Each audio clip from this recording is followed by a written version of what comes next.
You've probably seen the headlines. The Muskoka market is crashing. Cottage country prices are falling. Property values are plummeting. Here's what they're not telling you. I'm going to break down real data on what's going on in the Muskoka real estate market and why the doom and gloom narrative is misleading at best and fear-mongering at worst. So let's separate fact from fiction. Before we get started, my name is Ben Robitaille. I sell real estate in Muskoka and Simcoe County, and I believe in giving people correct, factual information in context so that you can be well informed making your next real estate decision. So first, let's address the fear around the real estate market right now. When you have headlines and titles, yes, this one included, talking about how cottage prices are crashing, buyers are fleeing the market, the COVID purchasers are choking on their mortgages and aren't able to stay afloat, and that the sky is falling really all over cottage country. While some of those statements might be true for a select number of people, it doesn't accurately represent what's actually going on in the marketplace. Yes, there are outliers. Yes, there are people who bought during COVID who may have overstretched themselves and are now having a difficult time keeping up with payments. Yes, there's no denying power of sales are up. But I want to show you what's happening with actual data. So let's break down some of these numbers that I'm showing here on the screen. So if we look at average price over the last 2 years, in November of 2023, the average price in Muskoka was $814 or $814. Wouldn't that be nice? It was $814,986. Let's fast forward to October of 2025 at $952,310. Now, Muskoka is a smaller market than, say, Toronto. So these numbers carry a little bit less weight when we're talking in terms of averages because the average will either go up or down depending on what's actually selling that month.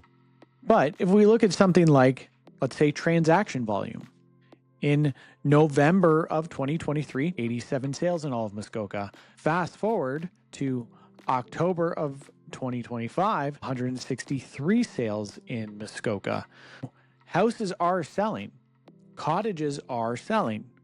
Now, where people feel like maybe the sky is falling is if we look at the number of active listings, yeah, it's higher than it's been in the last 2 years. So buyers have more options to choose from. But if we look at the data, prices actually haven't come down. In fact, across all property types in Muskoka, they've come up slightly. And average days on market has stayed about the same. But with average days on market, I will say it only calculates the number of days for houses that actually sell. So it doesn't take into account the houses that sit on the market and never sell.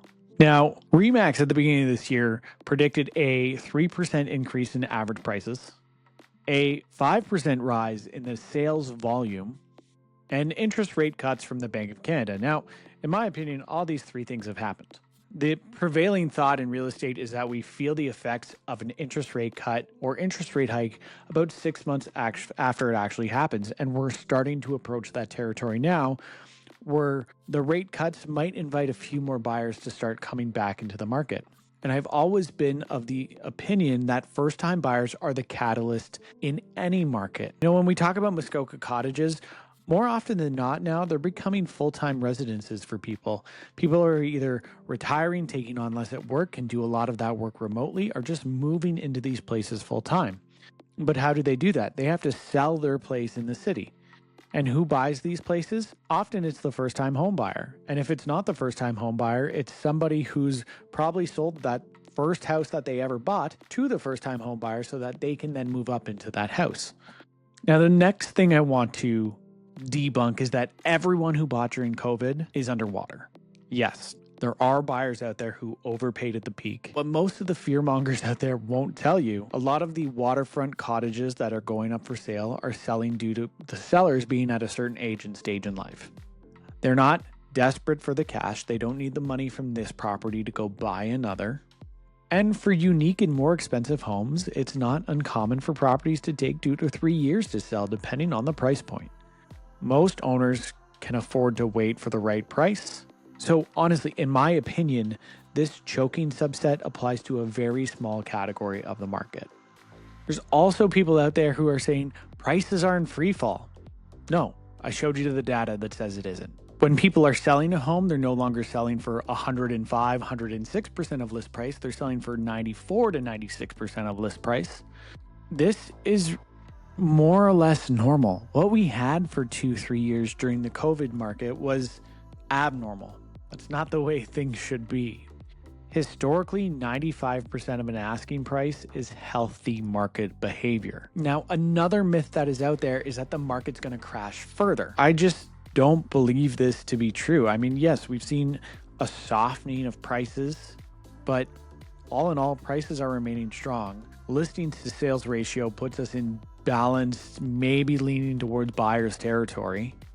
And I think a lot of people who may be thinking about getting into the market are going to be disappointed if they're waiting for this major crash to happen.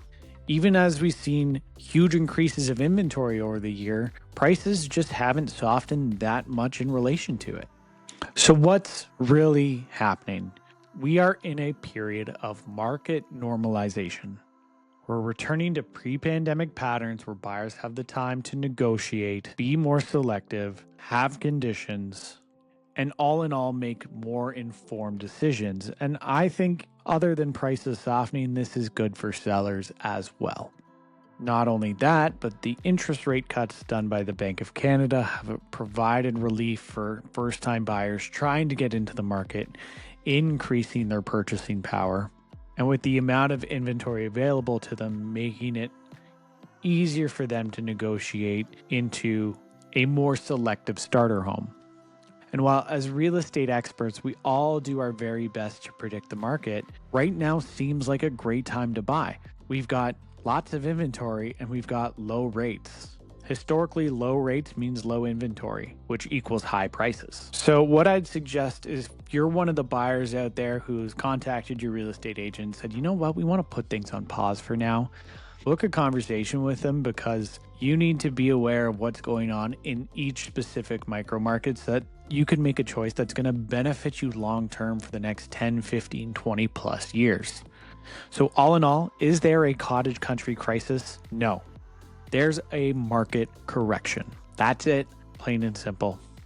Now, if you find this kind of data-driven analysis insight helpful, let me know in the comments.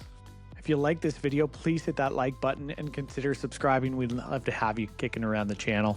If you have more questions about the Muskoka market and want to dive into it, you can book a 15-minute call with me in the description of this video. There's no sales pitches, just happy to chat and give you information to help you make the right move going forward.